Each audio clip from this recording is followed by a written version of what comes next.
घर और चिंटू की कहानी।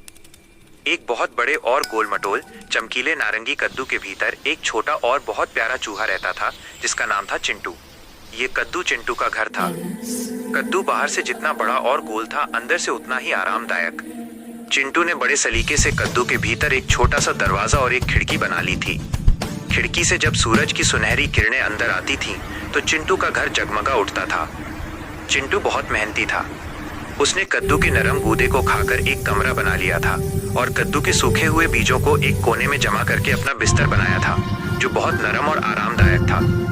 कद्दू का घर जंगल के किनारे एक प्यारी सी क्यारी में था, जहां आसपास मीठी मीठी घास और रंग बिरंगे फूल खिले रहते थे। एक दिन बारिश शुरू हो गई।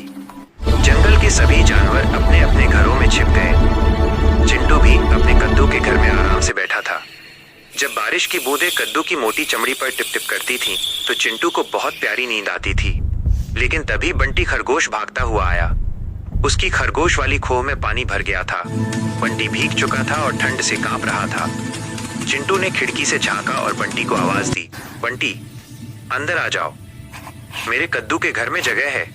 बंटी खुशी से उछल पड़ा और छोटे से दरवाजे से अंदर आ गया। कद्दू के अंदर पहुंचकर बंटी को बहुत अच्छा लगा। बारिश की आवाज अब मीठी लग रही थी और अंदर गर्माहट थी।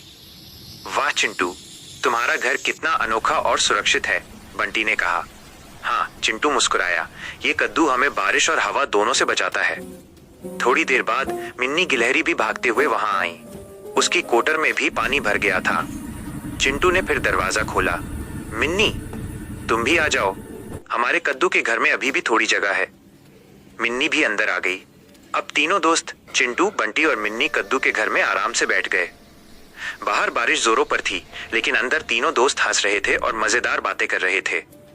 चिंटू ने सबको कद्दू के बीजों की स्वादिष्ट खीर बनाकर खिलाई।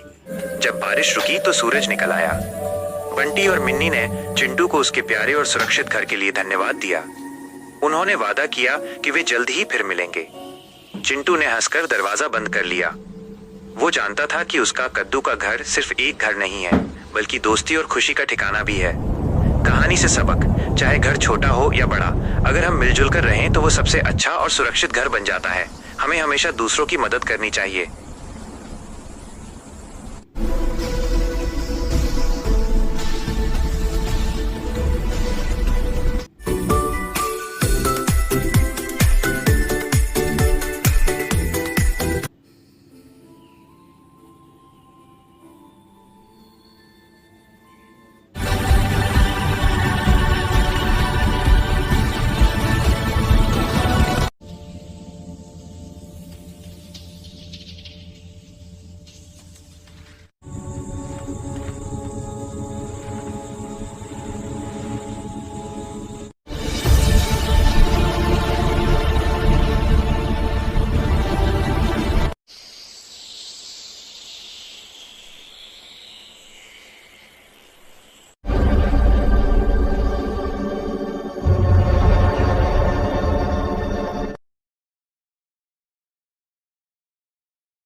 College